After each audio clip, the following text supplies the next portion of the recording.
Hello students, आज अपन बात करेंगे वाष्प दाब की। वाष्प दाब क्या होता है, वाष्प दाब क्या है। ठीक है, तो वाष्प दाब किसे कहते हैं? किसी निश्चित ताप पर वाष्प के अणुओं द्वारा द्रव की सतह पर उत्पन्न किया गया दाब क्या कहलाता है? वाष्प दाब। किसे कहेंगे वाष्प दाब? किसी निश्चित ताप पर साम्य अवस्था में, ये भी कह सकते हैं निश्चित ताप पर साम्य अवस्था में वाष्प के अणुओं द्वारा द्रव की सतह पर उत्पन्न किया गया दाब क्या कहलाता है? वाष्प दाब कहलाता है। समझो, देखो कैसे क्या होता है वाष्प दाब। द्रव द्रव विलयन का वाष्प दाब। द्रव द्रव विलयन का वाष्प दाब। ठीक है, वाष्प दाब की परिभाषा देखेंगे पहले अपन क्या थी। किसी निश्चित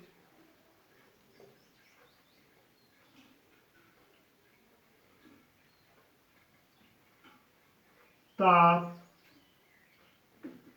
व साम्यावस्था पर वाष्प के अणुओं द्वारा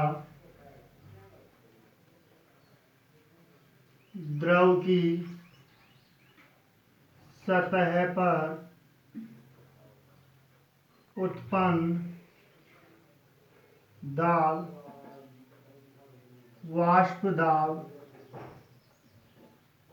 कहलाता है। क्या कहेंगे वाष्प दाब? किसी निश्चित ताप व साम्य अवस्था पर वाष्प के अणुओं द्वारा द्रव की सतह पर उत्पन्न किया गया दाब क्या कहलाता है? वाष्प दाब कहलाता है। जैसे समझो इसको, ये पात्र है, इसके अंदर क्या भरा हुआ है? द्रव, यानी कि जल भरा हुआ है। ठीक है, इसके ऊपर पिस्टन लगा हुआ है, बंद है ये पात्र। जब इसको ऊष्मा दी जाती है, इसको गर्म किया जाता है, तो द्रव किस में बदलेगा? वाष्प में। द्रव किस में बदलेगा? वाष्प के अंदर बदलेगा।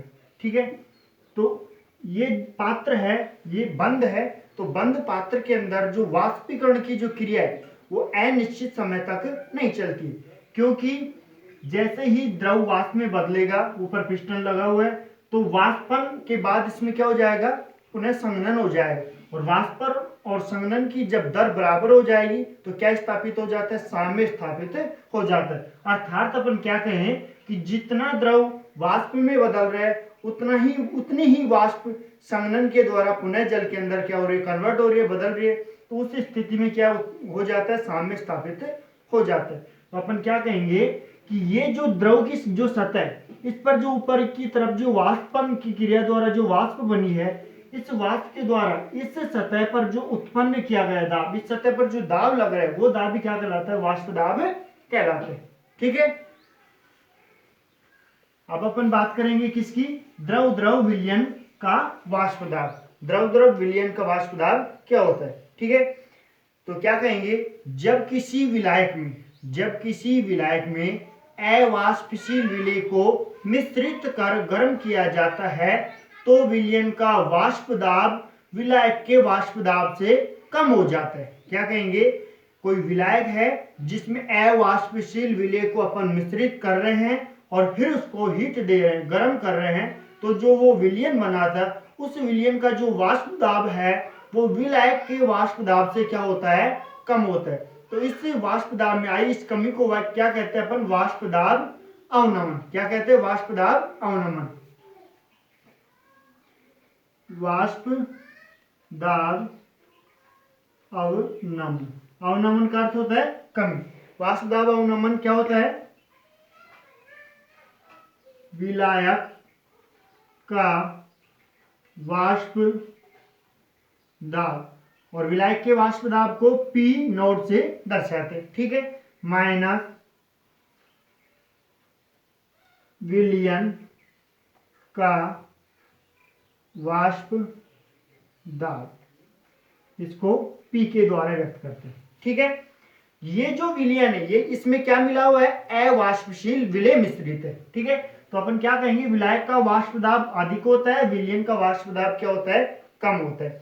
तो वाष्प दाब में इस कमी को ही क्या कहते हैं, वाष्प दाब अवनमन।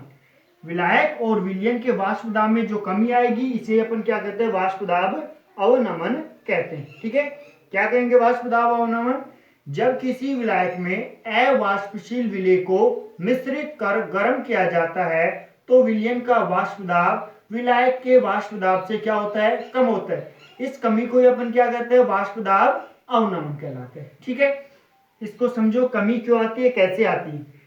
दो पात्र लिए अपन, ठीक है, इस पात्र के अंदर तो क्या भरा हुआ है, शुद्ध विलायक, और शुद्ध विलायक के रूप में क्या है, जल, शुद्ध विलायक। और इस पात्र के अंदर क्या भरा हुआ है, विलयन, क्या भरा हुआ, विलयन। और विलयन के अंदर क्या है, कुछ मात्रा में क्या घुला हुआ है, अवाष्पशील विलय, अवाष्पशील विलय, क्या घुला हुआ है इसके अंदर, अवाष्पशील विलय। अब इस विलायक को अपन क्या करते हैं, जब गर्म करते हैं तो गर्म करने पे क्या होता है, इसके अंदर वाष्पीकरण की जो दर है वो अनिश्चित समय तक चलती रहती है। क्यों, कारण क्या है, क्योंकि विलायक के अंदर जो ऊपर सतह के ऊपर जो अणु पाए जाते हैं वो गतिज ऊर्जा प्राप्त करके और वाष्पन होता रहता है, अर्थात जितना वाष्पीकरण होगा उतना ही वाष्प बनेगा, तो वाष्प दाब भी उतना ही क्या होगा, अधिक होगा। और यहाँ क्या होता है, इस विलयन के अंदर क्या घुला होता है, अवाष्पशील विलय। तो इस विलयन की जो सतह है इस पर कुछ अणु, कुछ जो अणु है वो कौन स्थान ग्रहण कर लेता है, अवाष्पशील विलय। अवाष्पशील विलय की क्या होता है, कुछ कण पाए जाते हैं जिससे जो विलयन है इसमें विलायक के जो अणु है इनकी मात्रा कम होती है। कुछ मात्रा में अवाष्पशील विलय हो गए तो सतह के ऊपर विलायक की जो संख्या है, अणु की संख्या है वो क्या हो जाती है, घट जाती, कमी आ जाती है। तो वाष्प भी क्या बनेगा, वाष्पीकरण भी क्या होगी, कम होगी। तो वाष्प दाब में भी क्या आएगी, कमी आएगी। आई बात समझ में। इसके अंदर तो प्योर विलायक पाया जाता है, इसमें अवाष्पशील विलय क्या कर लेता है, स्थान ग्रहण कर लेता है। और स्थान ग्रहण करने के कारण ही क्या होता है कि वाष्पन की जो क्रिया है वो क्या होती है, कम होती है। और वाष्प कम बनेगी तो वाष्प दाब भी क्या होगा, कम होगा। ठीक है, तो ये होगा अपना द्रव द्रव विलयन का वाष्प दाब। अब अपन बात करेंगे, नेक्स्ट टॉपिक है राउल का नियम। तो राउल ने दो विलयनों के लिए अपना नियम दिया था।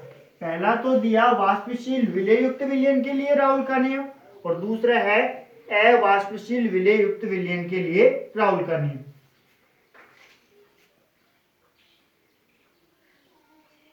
राउल का नियम, ठीक है, राउल ने क्या दिया, सबसे पहले देखेंगे अपन वाष्पशील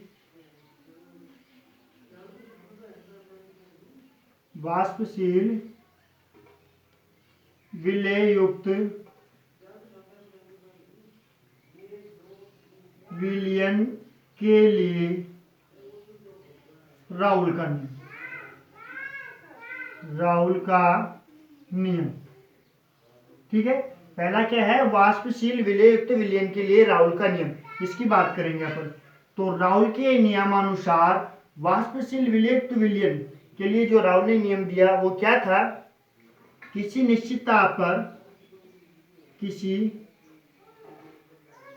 निश्चित ताप पर अवाष्पशील विलय युक्त विलयन, वाष्पशील विलय युक्त विलयन के लिए दिया था, दूसरा अवाष्पशील। पहले अपन वाष्पशील विलय युक्त विलयन की बात कर रहे हैं। तो किसी निश्चित ताप पर वाष्पशील विलय युक्त विलयन के प्रत्येक घटक का आंशिक दाब उसकी मोल भिन्न के समानुपाती होता है। जो वाष्पशील विलेय युक्त विलयन के लिए जो राउल का नियम था, उसके नियमानुसार क्या था, किसी निश्चित ताप पर वाष्पशील विलेय युक्त विलयन, यानी कि ऐसा विलयन जिसमें वाष्पशील विलेय क्या है, मिला हुआ है, घुला हुआ है। तो वाष्पशील विलेय युक्त विलयन के प्रत्येक घटक का आंशिक दाब उसकी मोल भिन्न के क्या होता है, समानुपाती। क्या कहेंगे, वाष्पशील विलेय युक्त विलयन के प्रत्येक घटक का आंशिक दाब उसकी मोल भिन्न के क्या पाया जाता है, समानुपाती पाया जाता है। आंशिक दाब किसके समानुपाती पाया जाता है, मोल भिन्न के समानुपाती। और ये जो वाष्पशील विलेय युक्त विलयन है, इसके अंदर विलेय और विलायक ये दो अवयव होते हैं, दो घटक होते हैं, इनकी मात्रा के ऊपर ये क्या करता है, निर्भर करता है। ठीक है, तो अपन माने कि कोई विलयन है जिसमें अवाष्पशील विलेय घुला हुआ है। माना कि विलयन के अंदर अवाष्पशील अवयव है दो, एक तो अवयव ए व अवयव बी, दो अवयव है। ठीक है, इसके इन दोनों अवयवों का आंशिक दाब क्या है, पी नॉट ए व पी नॉट बी। यानी कि मान लिया अपन ने कि कोई विलयन है जिसमें वाष्पशील अवयव क्या है, ए व बी है, और इनका दोनों का आंशिक दाब क्या है, पी नॉट ए व पी नॉट बी। ठीक है, दोनों का आंशिक दाब क्या है, पी नॉट ए व पी नॉट बी है। अब इनकी मोल भिन्न क्या है, एक्स ए व एक्स बी। इन दोनों की मोल भिन्न क्या है, एक्स ए व एक्स बी। तो आंशिक दाब इसका पी ए व पी बी है। आंशिक दाब क्या है, पी ए व पी बी है। अब नियमानुसार क्या है, अवयव हैं विलयन के अंदर, दो अवयव है ए व बी। तो अपन ने क्या कहा कि प्रत्येक घटक, ये दो घटक हो गए, इनका आंशिक दाब इनकी मोल भिन्न की, इनका जो आंशिक दाब है इनकी मोल भिन्न की क्या पाया जाएगा, समानुपाती पाया जाएगा। तो अपन बात करें अवयव ए के लिए, अवयव ए के लिए किसके